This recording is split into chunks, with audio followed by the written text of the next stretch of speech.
What's up, Dragon Ball Super family? I'm Legends Michael Carrick, and I'm here to bring you my Greenville, South Carolina first place regionals deck list.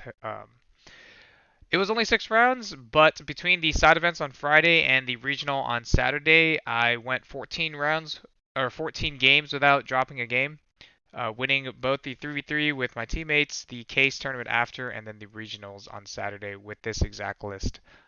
All three events. Between the 14 matches I played this weekend, they were across the entire spectrum of the meta, except for Android 21. I didn't match into that at all.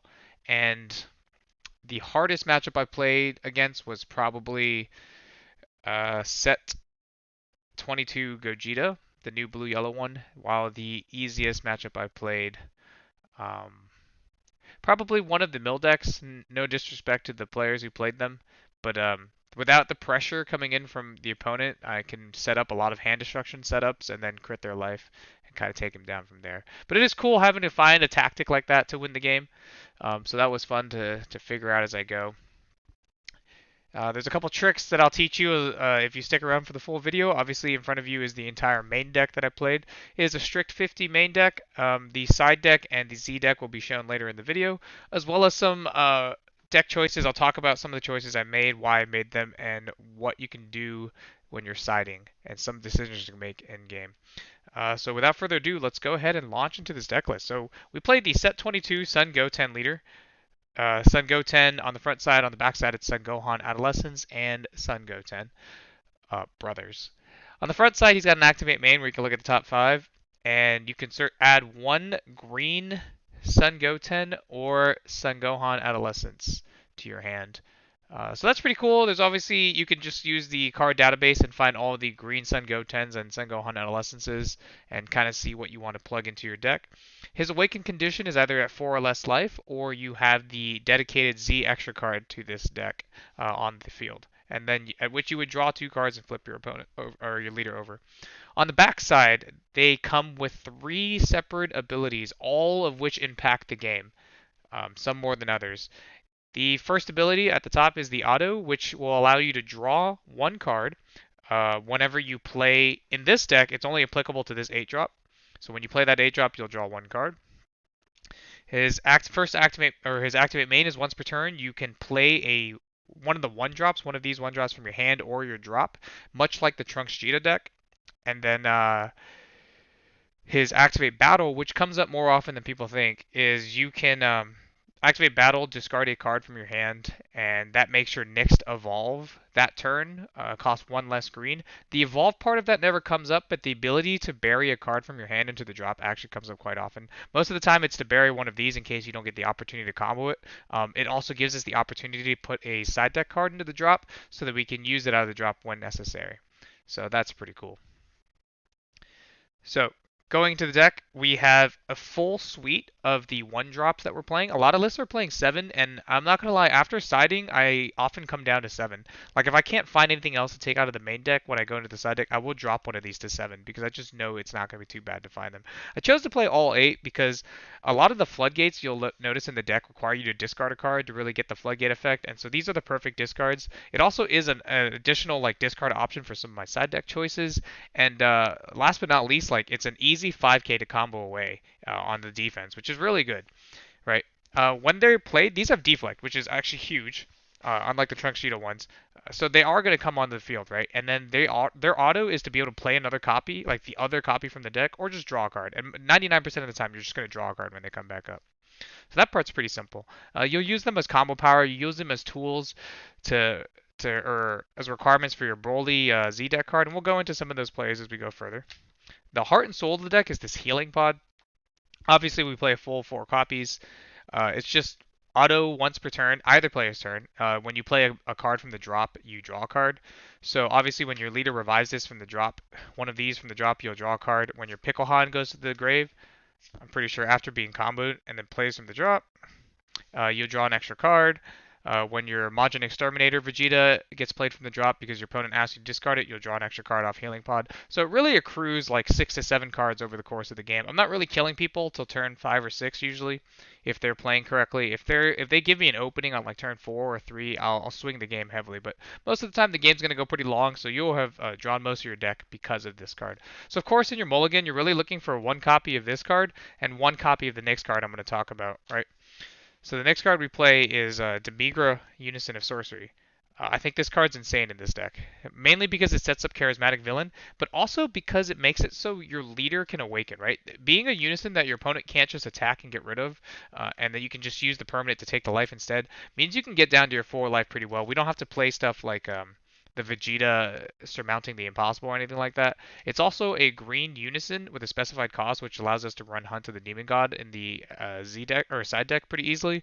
It turns on Charismatic Villain, which is super impactful for many matchups in this format, like Android 21 when they go for the ramp play, or for the Green Gohan matchup. Because they're gonna have to spend one turn setting up the Vegeta, right? So if you play the Demigra, you can you can just hold up Charismatic, and then when they go to play the Vegeta from under their hyperbolic time chamber, you can just kill the Vegeta, right? So matchups like that, it's super significant. The Charismatic also offers you free defense, and because you have a Unison, you can activate Dormant for free. Like, these are all super valid effects. His -3 does come up quite often.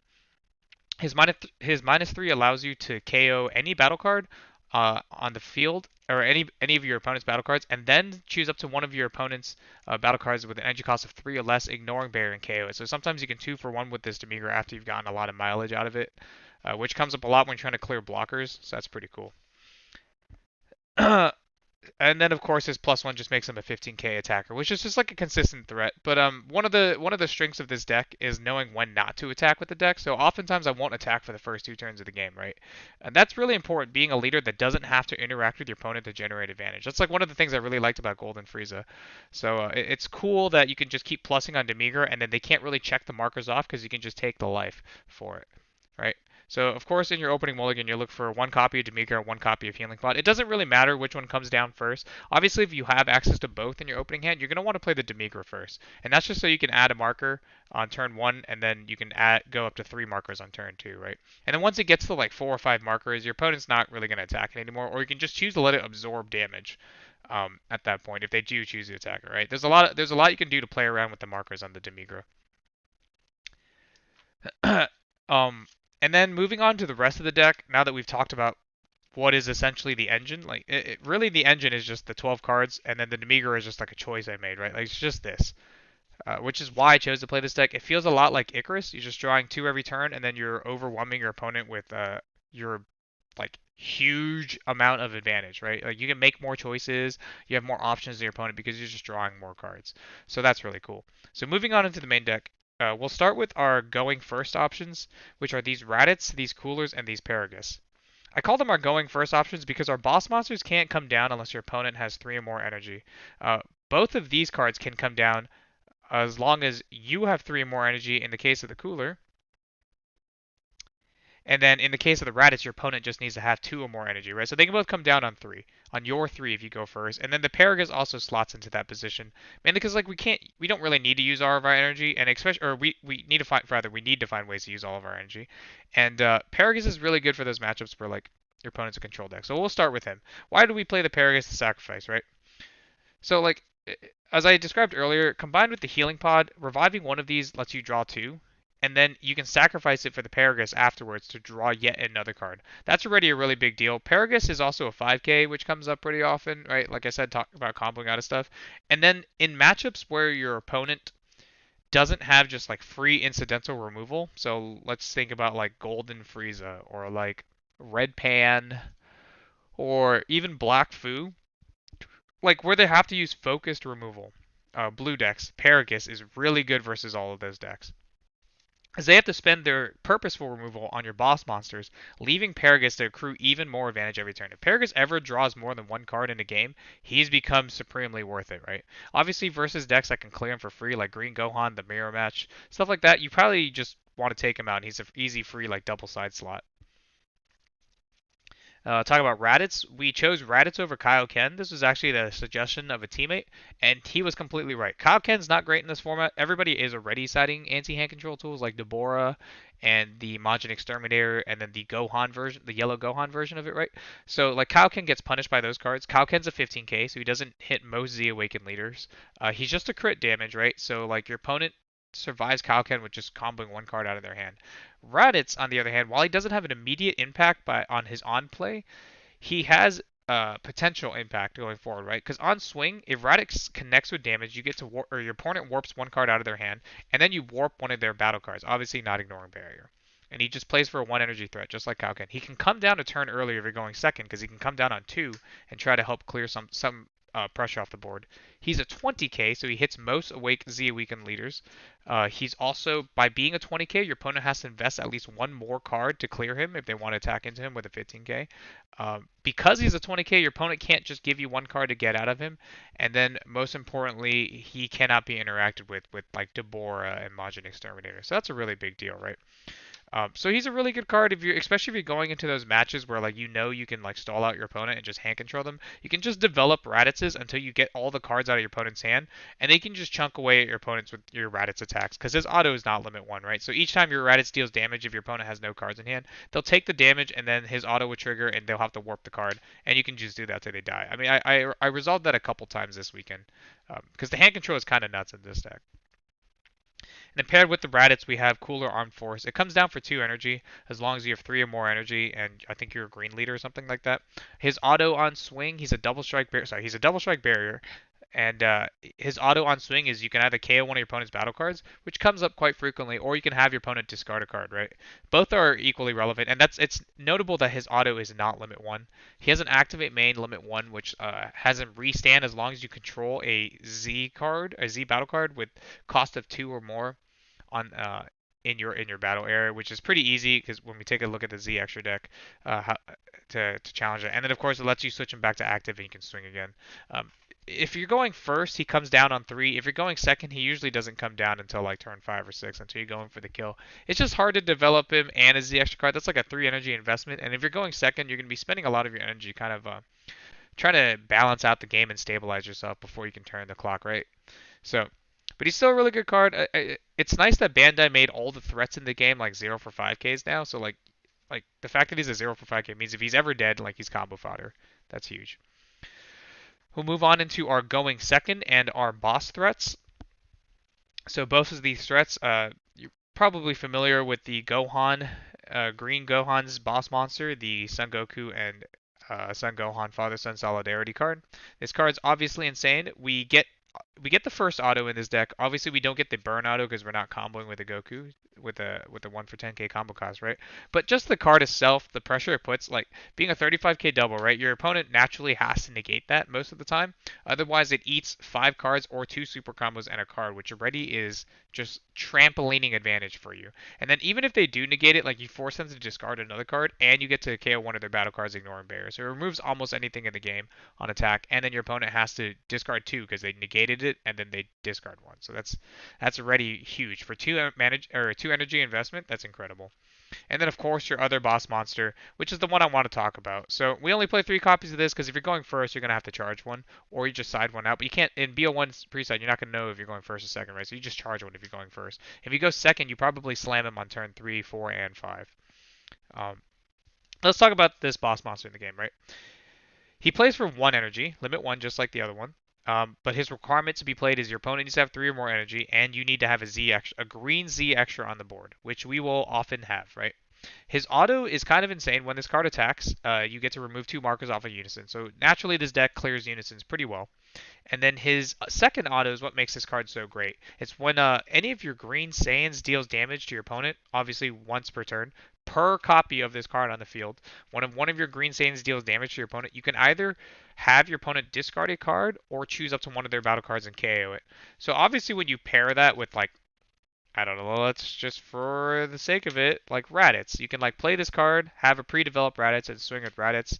Your opponent's still at 6 life because you didn't attack him with your leader or your unison. So of course they're not going to combo out of the Raditz because that would cost them 2 cards anyway. Or you can combo the Raditz at 25k, and your opponent definitely is taking it because otherwise they're going to give you 3 cards anyways, and then you just pass and you do it again next turn until your opponent finally takes the damage. Your Raditz will connect. It'll trigger the auto, warping a card out of their hand, and then your Gohan auto would trigger, having them discard a card per Gohan. So if they comboed out of the first Raditz and they left the Gohan up, and then you just develop a second Gohan next turn, like it just accumulates advantage. There was a game this weekend where I connected with a crit damage off of my leader, and then I had 4 Gohans out, so he took a crit damage for his first life. I kept him at 8, and then discarded 4 for the Gohans, and then we went in. The Gohans accumulate too much. Plus, they draw when you play because of your leader's first auto. So, like, the Gohans are just crazy synergy. Um, if you aren't under pressure and you're going second, like, it's a good idea to just start developing Gohans starting on turn 3. Um, that way you can just start building them up. And then they're obviously, like I said, they don't have any protection, no deflect or barrier. So, like, you're not really going to ever kill your opponent with them. They have, in combination with, like, the Z extra, and we'll talk about that later, they have the ability to become, like, a triple strike critical and then 50k base and then a single strike afterwards, but like that almost never comes up in the game, right? Unless your opponent's like super tapped out. Nobody falls for that, right? But their auto is what we're really using them for. The ability to draw, so it's a free pressure. It's a 30k on its own, so even if you just wanted to get the one discard in, you can like play it from one, replace itself, swing at your opponent. Your opponent either discards to negate, like uses some negate, which is effectively discarding a card, or they take the damage, you go like you're generating tempo and you force your opponent to discard anyway, right? So like the card itself is just so much value as a threat. So that's all of our like main deck like consistent threats. We're going to move on into our defensive package. You notice there are a ton of negates and floodgates for that matter. So obviously as you can see here, we're slotted a whole 10 main deck negates or counterattacks. 3 of them are not actual counterattacks. They just cause a floodgate effect, while the other 7 are actual hard counterattacks. That's really relevant. We are playing 3 copies of Dormant. Mainly because we want to bridge that gap between turns 3, 4, and 5 if we can, and we just want to have a floodgate in our hand. There's definitely a version to be said where you can play as in like 2, 4, 2, 2, whatever you feel more comfortable with, versus you got to know when to side in and out Dormant. Like obviously if your opponent's low to the ground and they're going wide, Dormant's better. If your opponent is going tall or they don't attack very often, like you can just take out the Dormant and you can play other things from your side deck. So that's things you can think about. Uneasing Awaken Rage, we are a mono green Saiyan leader, and so we can activate this for free, and it does work as a floodgate for us as long as we're at 4 or less life. We do have free things to discard for these Dormants in these 1-drops all the time, right? Because we're just going to be flooded with them. Either the Gohan, the Goten, or even extra copies of Paragus. Like these are all feel goods to discard for Dormant and Uneasing Awaken Rage. Then next we have the King Cold.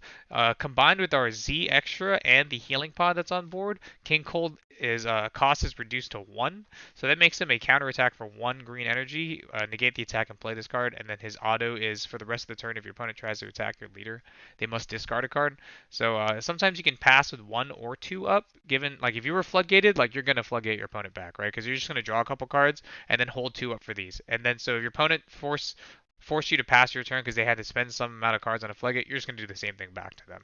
And oftentimes you're just going to outdraw them because you're drawing more every turn than your opponent is. And your floodgates aren't costing you as much. So like you can start with a King Cold floodgate, and then if your opponent tries to push that, you can go into Uneasing Awaken Rage, or vice versa. Depends what you have on the board to be clear. Like if you have battle cards on the board that could also be cleared, you'd probably start with Uneasing Awaken Rage. Then if they try to push through, you go with the King Cold, and etc. And then finally, of course, Homicidal Clones is like that panic button in case they try to push through either of these floodgates, or like you're low health and you had to dormant them for the first attack, then you can Homicidal, of course, to get out of that second attack. The token almost never is relevant in the matchup because it's almost never going to block, and most of the time you just use it as a combo fodder. Oh, King Cold's also 15k, I forgot to mention that. That's actually super relevant. One of the MVPs of the weekend, 4 copies of Charismatic Villain, of course. It combos with the Demigra. As long as your Demigra unison has 2 or more markers, Charismatic Villain is live. It's a free play counterplay whose auto pops a 7 or less, so that's super relevant in today's format, right?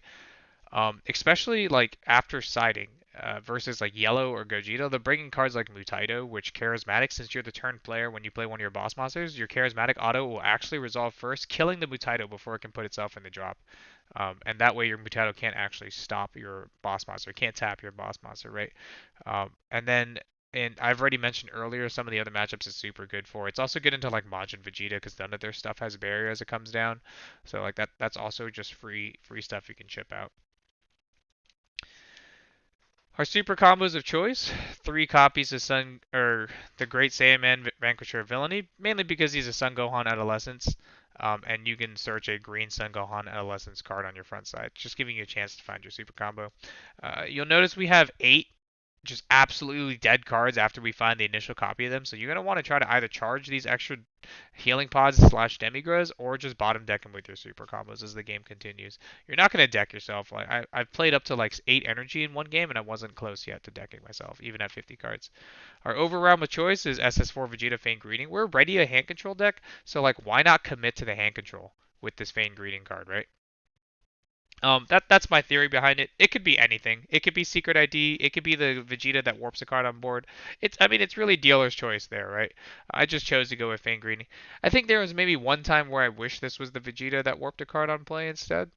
But other than that, like the Fang Greeting comes up very rarely. It's really just there for an extra reach when you're going for that final push. It could even be no overrun. You could play the Toa overrun too to force your opponent to discard another card. But I think that one's just like strictly weaker. Mainly because it's hard discard, so your opponent kind of interact with it, but it does boost your leader by 5k. So you just play around with your overarm slot and decide what you want. I think one overarm was already plenty. Um, eh, every time I saw it in hand, it just sits dead in hand until you get to the end game.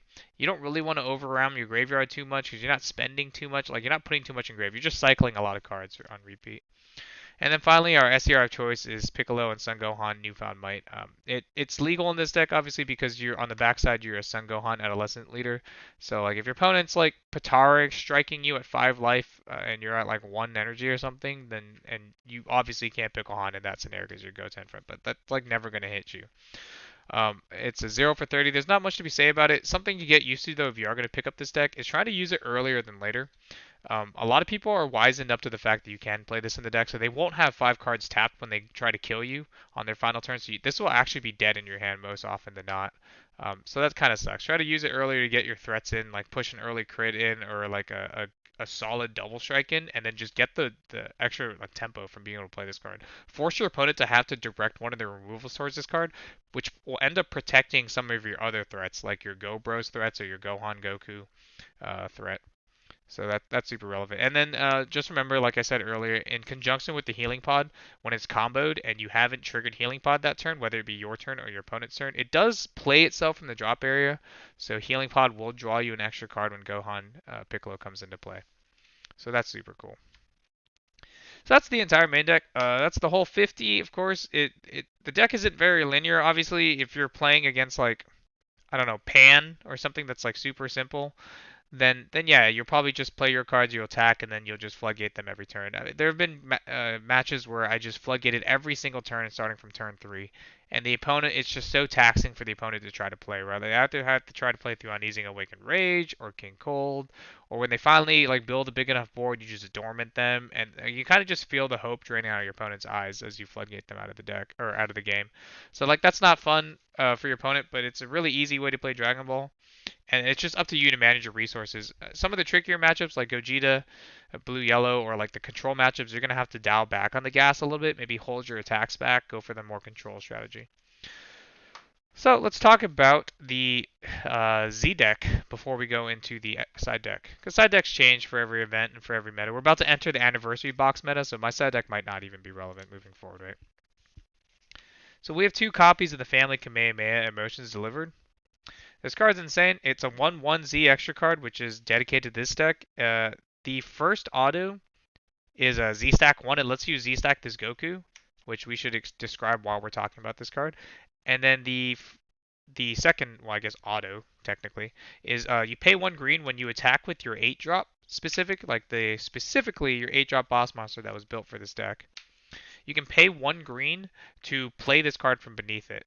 And then when you play this card from beneath it, when this card's played, you can choose to pay 1 green to restand this card. I almost never do that. Like spending an extra mana or energy for a restand for a single strike battle card is not very impressive for me. The only time I would probably do that is if your opponent used a not a great negate on this. Like if you attacked with this and your opponent was like D magic, then maybe you consider spending the 2 if you have a bunch of energy to restand this. But like I don't think that scenario has ever come up. And then the before we move into the activate battle, or sorry, actually let's just do that now. Then this card has an activate battle, which is a limit 1. If either this card, this 8 drop, or your leader is in a battle, that's really relevant. If either of them in a battle, you can activate, you can remove this card from the game to give the card that's battling 10k and critical for the battle. So that's huge, right? And that's either your turn or your opponent. So you pretty much investing a Z energy into a future 10k combo, defensively or offensively. And then this Goku can trigger when you use that activate battle. By paying another green, you can give the card whenever you trigger the activate battle on your Z extra card, you can give the 8 drop a triple strike as well. So that's pretty cool. You can turn your and 10k, so it turns your 8 drop into a 50k base triple strike critical. Obviously, like I said, that almost never comes up for as a finisher, but it comes up often as an opener. And what do I mean by that? So like when I said not to attack your opponent early, that means to leave them at 6 life, so they can't like spark and negate this thing with like a homicidal clone or some crap like that, right? They're just gonna have to deal with the attack, and then that's when you want to try to get that early triple strike crit in to change that difference in card count. If you can hit them from 6 to 3 with a triple strike crit 50k, they're not going to be able to super out combo out of it, so you don't have to invest any other cards in it. And then more importantly, then you trigger the auto afterwards to have them discard further. So now you got really far ahead in tempo, right? Whereas they have to, most decks will give you your life in return. So that's a pretty cool combo. Some other things to note why I'm playing 2 copies of this card. If you're going first, it's really easy to immediately like Z stack this. This is like one of the few decisions you have in the deck. When you go first and you develop this card, you can probably Z stack this every single time. If you go second and you're thinking about Z stacking this, or and you play this card, then you should reconsider Z stacking it. Because more often than not, you're gonna have to use the first copy as a 10k to help defend your leader. And then you'll have to redevelop the second one so that you can continue playing this card because you need a green Z extra in the battle area to play this card. And then finally, something to note, in case you're playing against those like slow control decks, you can always just use this card to give your leader 10k to make all your to make your attacks 25k crit on this slow deck, so you don't give them life to their hand. Moving on into the Z cards, we play the one Frieza. This is pretty self-explanatory. This card's been in the meta forever, so we're not going to talk about that. And then we play the newest Z, the green Z card, like the champion of this set. This green Broly or SS3 Broly Tyrant. It's a 2/2, but it plays for 1/1 as long as you're willing to sacrifice a non-unique green card from your battle area. So that can be your field, that can be your one drops that you have set up. So that's super relevant too, especially because you're just going to revive the one drops anyway. So like say your opponent passes back with one of these, now you can just sacrifice it to play this as a 1/1, then revive it with your leader auto, and then you can pop it off for the second for the activate main.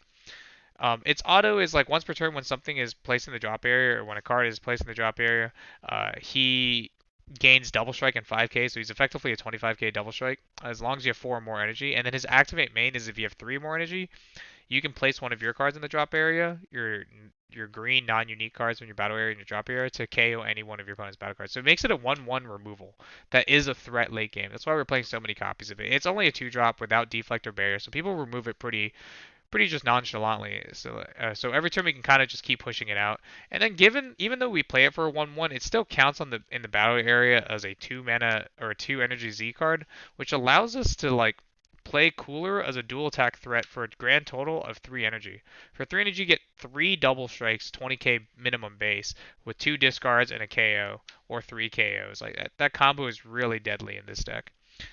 And I didn't find myself needing any other green Z cards, mainly because there aren't any other good ones. Like Jiren's the only one you can think of, but your boss monster already removes markers from unisons as you're attacking.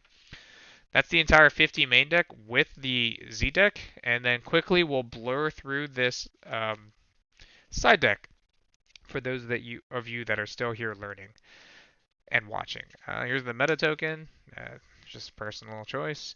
Demon God, Hunt of the Demon God. This is our respect card for both Cumber SER and the Gogeta SER. So Cumber SER, the new black Cumber SER that like doesn't let your opponent take damage, and then of course Gogeta SER.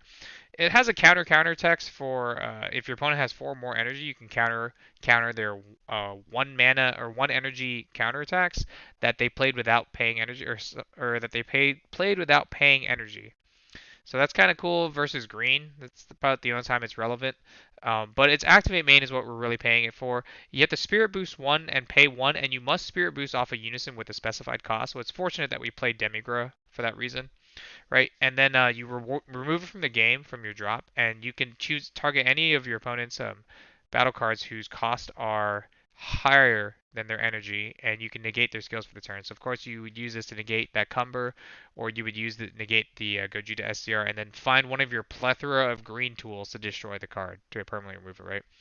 And then of course, like I mentioned earlier, your leader's activate battle allows you to put any card in the drop in the activate battle, so you just discard Hunt of the Demon God, and that's an easy way to put it in the drop. 3 copies of Majin Exterminator. This card is effectively just Deborah in this deck, but costs 0, right? Like, when your opponent forces you to discard this, it goes to the drop first, then it plays from the drop, drawing a card, and then of course Healing Pod will draw. Because it's your opponent's turn, you won't have to use Healing Pod at all. So that's really slick. And of course it's green, so it's auto charge. 2 copies of Dark Death Ball. This initially was my answer to Android 21 to beat the 4-drop counterattack, right? But also you create such a large hand size, and you have cards that you're willing to discard, like Koitsukais or the 1-drops in your deck, that like you can activate this for 0 energy quite often and without very much punishment. As long as you have a Unison on the board, this card works. It just prevents a 4 or less from coming in, and I think you can KO a 1-drop after that, but that part never comes up. And then you can activate for free as long as you choose to discard 2 cards instead of paying its energy cost, and that's actually really easy to upkeep. 2 copies of Piccolo Junior Arena Wrecker. This is for the mirror match. I did not.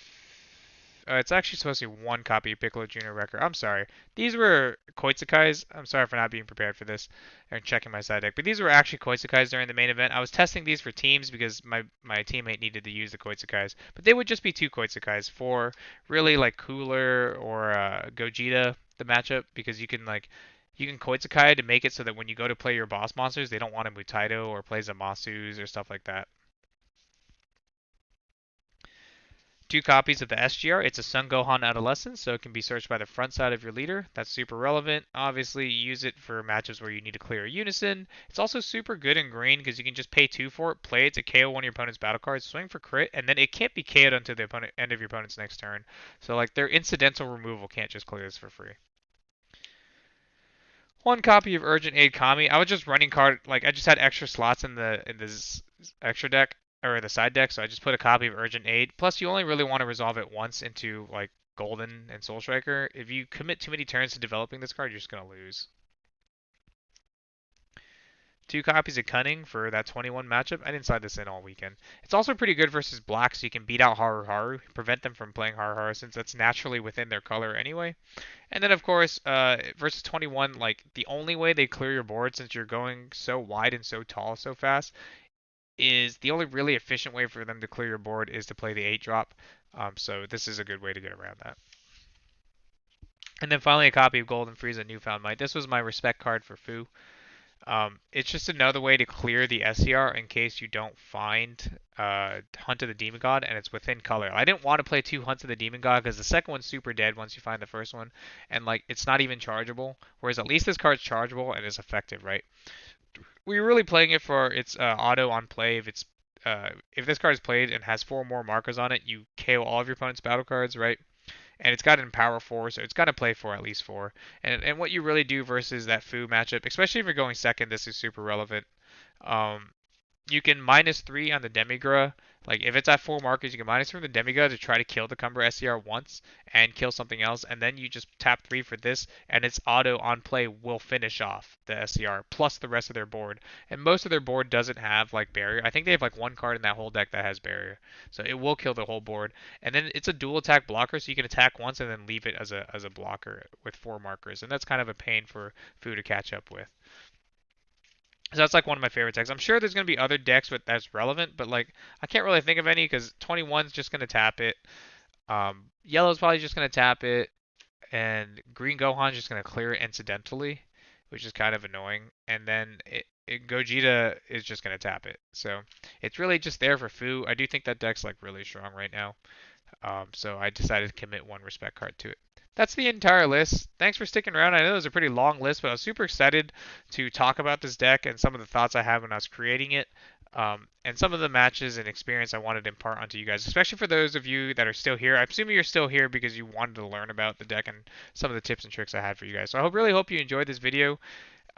And quick shout out to all my friends that travel with me, all the friends that traveled to meet me out there and hang out. It's super fun.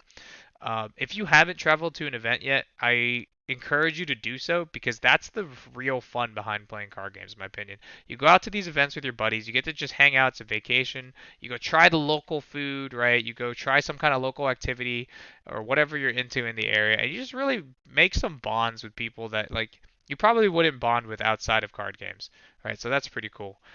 Yeah, shout out all of them as usual. Shout out to FOX PPG. It was a smooth event. They committed enough judges to it, so that was cool. The two judges were fun, and they were easy to work with. And it was just cool. Everybody I met, super fun meeting you guys, making some trades, and playing some card games. It was really awesome seeing all the new format. Unfortunately, this format is already over because the anniversary box is coming out this next weekend, and we'll have to contend with the new thing. So I'll see you guys then.